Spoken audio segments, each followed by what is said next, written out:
તો મિત્રો સ્વાગત છે તમારું નવા વિડીયોની અંદર। તો ફાઇનલી આપણે પાવાગઢ માછી આવી ગયા છે। આ જે તમે જોઈ રહ્યા છો એ 4 વ્હીલરનું પાર્કિંગ છે। પાર્કિંગની વાત કરીએ તો 4 વ્હીલરના 50 રૂપિયા લેવામાં આવે છે અને 2 વ્હીલરના 20 રૂપિયા લેવામાં આવે છે। તો મિત્રો તમે ચેનલ ઉપર નવા હોય તો લાઈક કરો, શેર કરો અને સબસ્ક્રાઈબ કરવાનું ભૂલતા નહીં, જેથી તમને આવા અવનવા વિડીયો જોવા મળે।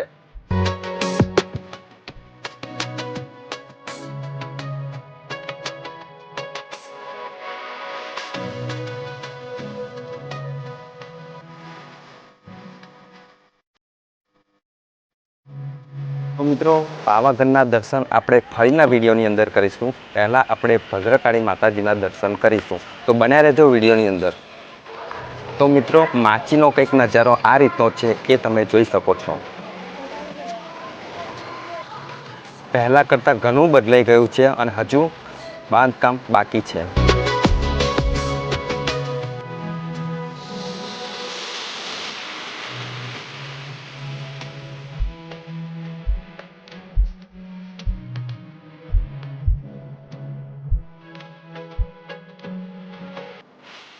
મિત્રો તમે પાવાગઢ ઉપર દર્શન કરવા જઈ રહ્યા છો તો તમે અહીંયાથી રોપવેમાં પણ જઈ શકો છો। રોપવેમાં તમને ના જવું હોય તો આ સામે ગેટ દેખાય છે, ત્યાં પણ તમે ચાલતા પણ જઈ શકો છો। તો આપણે જઈ રહ્યા છીએ ચાલતા। મિત્રો રોપવેની વાત કરીએ તો એક માણસના 150 રૂપિયા લે છે અને છોકરાના 80 રૂપિયા લે છે। સમય છે સવારે 6:45 થી સાંજના 7:45 સુધી। તો ચાલો મિત્રો આપણે આગળ જઈએ અને આપણને રસ્તામાં શું શું જોવા મળે છે એ પણ આપણે જોઈએ।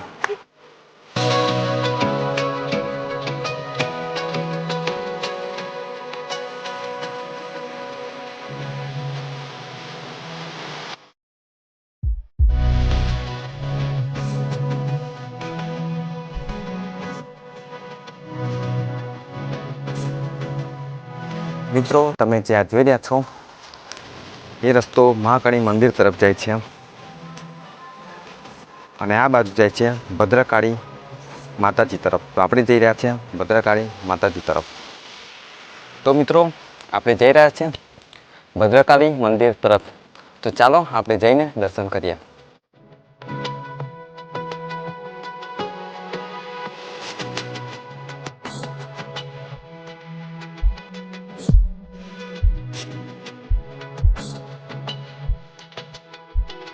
મિત્રો તમે પેલું સામે જે જોઈ રહ્યા છો એ ભદ્રકાળી માતાજીનું મંદિર છે। તો આપણે ત્યાં આગળ જઈને માતાજીના દર્શન કરીશું। તો મિત્રો જ્યારે તમે આવો પાવાગઢ ત્યારે ભદ્રકાળી માતાએ આવવાનું ભૂલતા નહીં।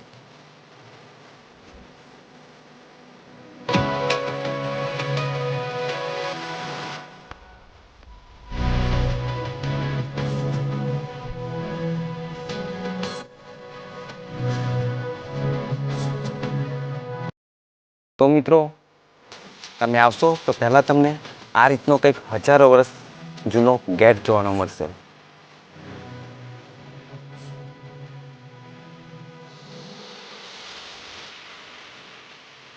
તો મિત્રો તમે આવશો રસ્તામાં તો તમને કંઈક હજારો વર્ષ જૂનું આ રીતનું કંઈક તમને સ્ટ્રક્ચર જોવાનું મળશે, તો તમે જોઈ શકો છો।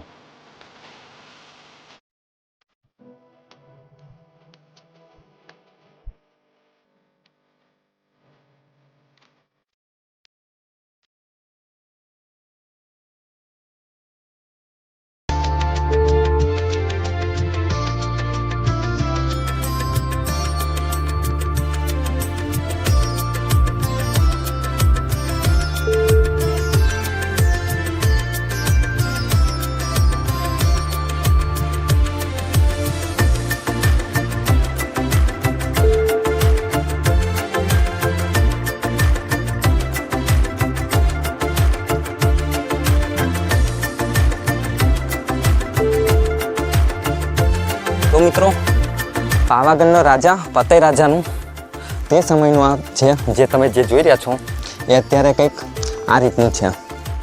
તો ચાલો મિત્રો આપણે આગળ જઈએ અને ભદ્રકાળી માતાજીના દર્શન કરીએ।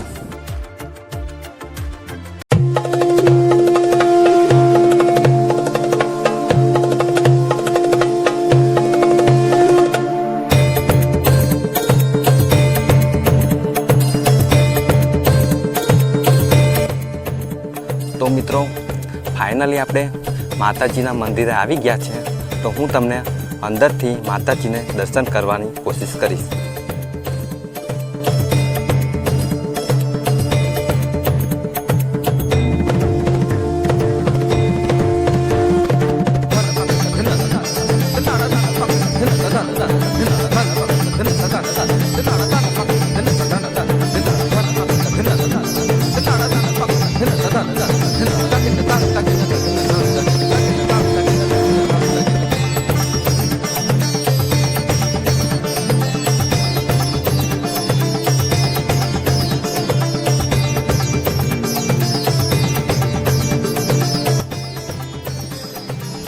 તો મિત્રો માતાજીના મસ્ત દર્શન કરી લીધા. મિત્રો પાવાગઢની આજુબાજુ અનેક કિલ્લાઓ છે, પ્રાચીન મંદિરો છે, જૈન મંદિરો પણ આવેલા છે, ઘણા બધા એવા ઐતિહાસિક મંદિરો પણ આવેલા છે. તો અત્યારે તો બસ આટલું જ. હવે આપણે મળીશું એક બીજા વિડીયોની અંદર. ત્યાં સુધી જય માતાજી. અને જો તમે ચેનલ ઉપર નવા હોય તો ચેનલને લાઈક કરો, શેર કરો અને સબસ્ક્રાઈબ કરવાનું ભૂલતા નહીં. તેથી તમને આવા અવનવા વિડીયો તમને જોવાના મળે.